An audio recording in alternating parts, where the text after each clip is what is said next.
Salam alaikum. Dans cet exercice, on prend une application entre les matrices M2 de R et M2 de R qui a pour tout A, F de A c'est égal à moins transposé de A. D'accord? Et là, on va essayer de voir est-ce que F est un endomorphisme. Après, on doit calculer la dimension, une base et la dimension du noyau et de l'image. On va voir est-ce que l'application est injective, surjective ou bien bijective. D'accord? Donc,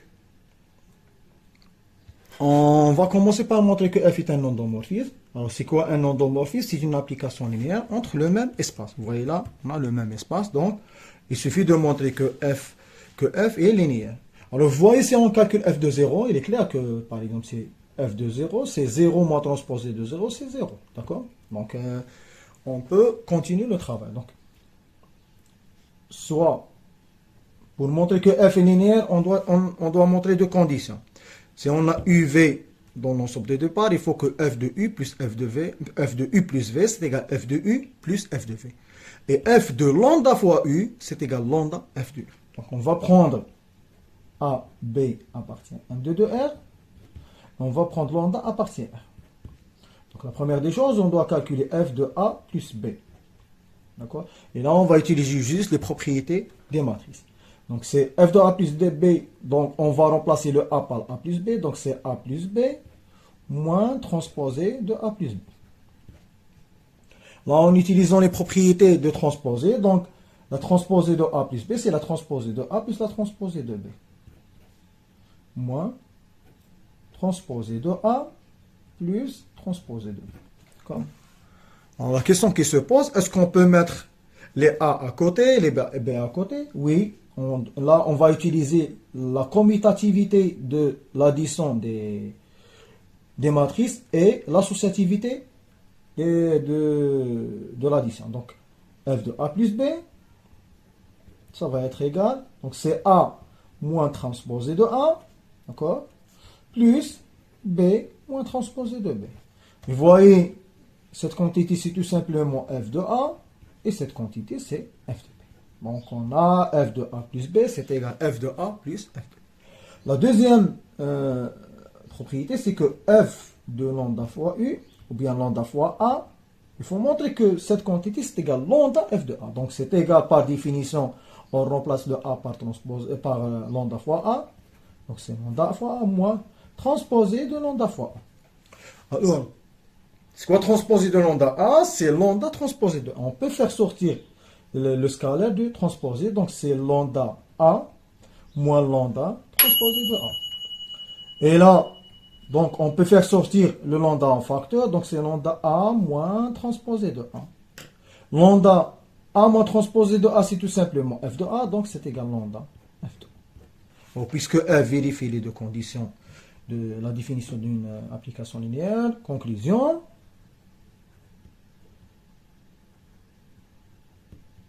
F est un endomorphisme.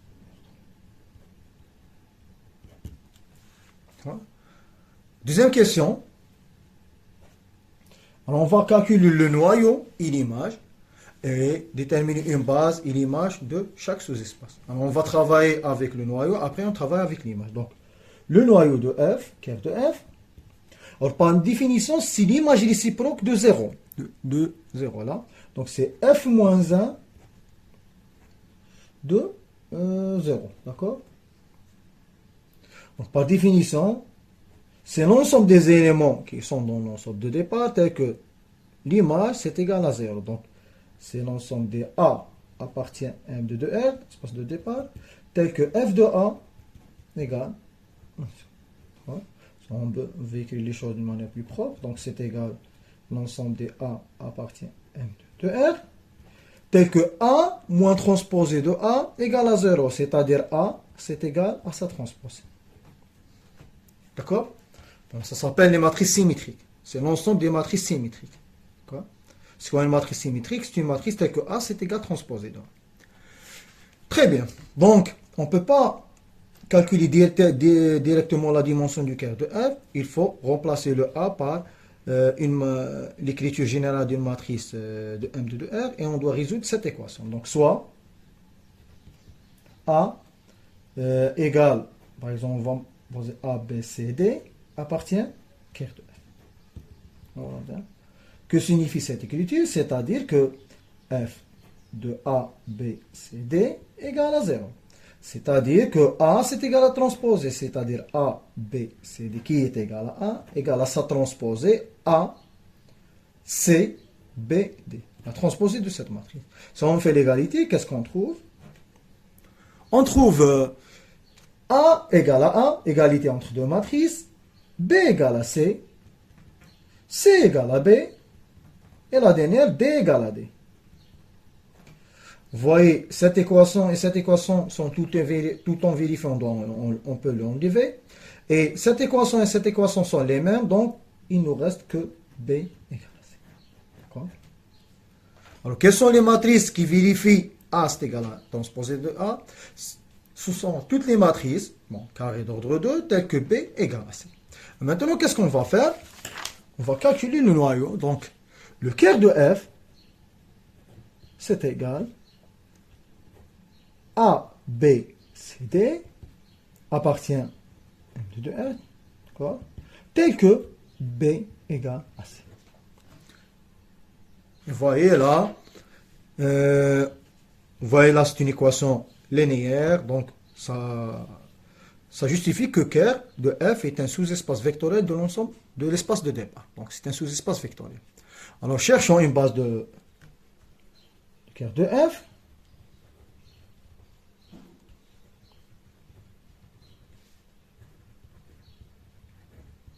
On applique toujours la méthode de séparation des variables, puisqu'il est un sous-espace vectoriel, on peut déterminer la base. Donc, Ker de F, alors si vous rappelez la méthode de séparation des variables, on fait entrer les variables, après on sépare les variables, on trouve une famille génératrice. Si cette famille est une famille libre, donc ça sera une base, sinon on va extraire une base de cette sous-espace vectoriel. Donc, c'est A, C, C, D, tel que A, C, D appartient à F.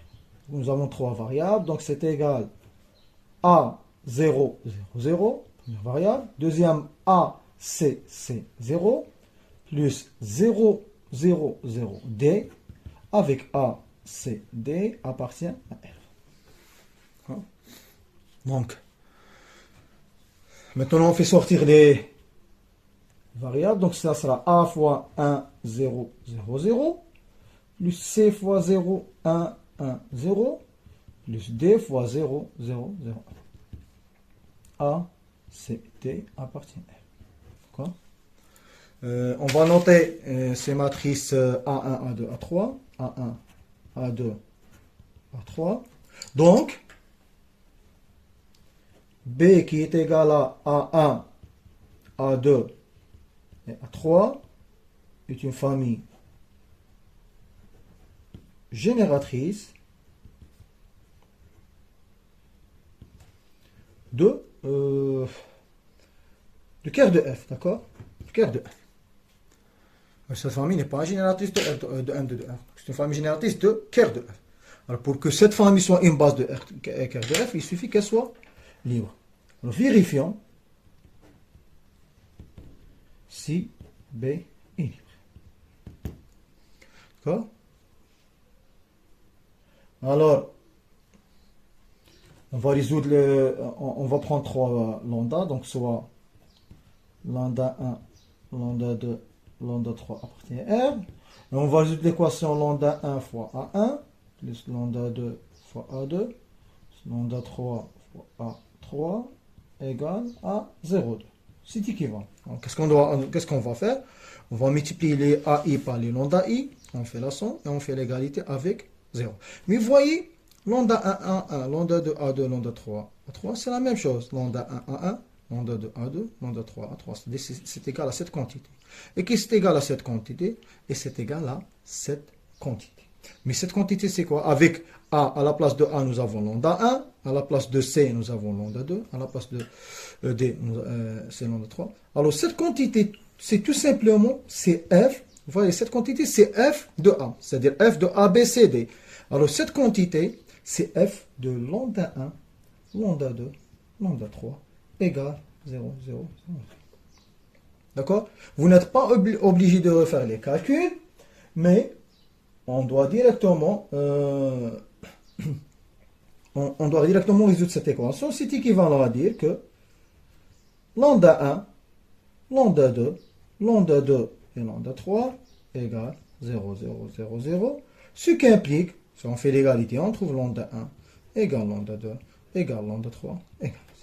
Ce qui implique que B est une famille libre de f, ce qui implique que B est une base de f, et la dimension du cœur de f, c'est égal à cardinal de B, donc c'est égal à 1. Pardon. Maintenant, on va travailler avec l'image de f. On va faire pratiquement la même chose. Alors, une remarque, c'est que ce résultat nous donne plusieurs informations sur l'application et sur l'image. Pourquoi?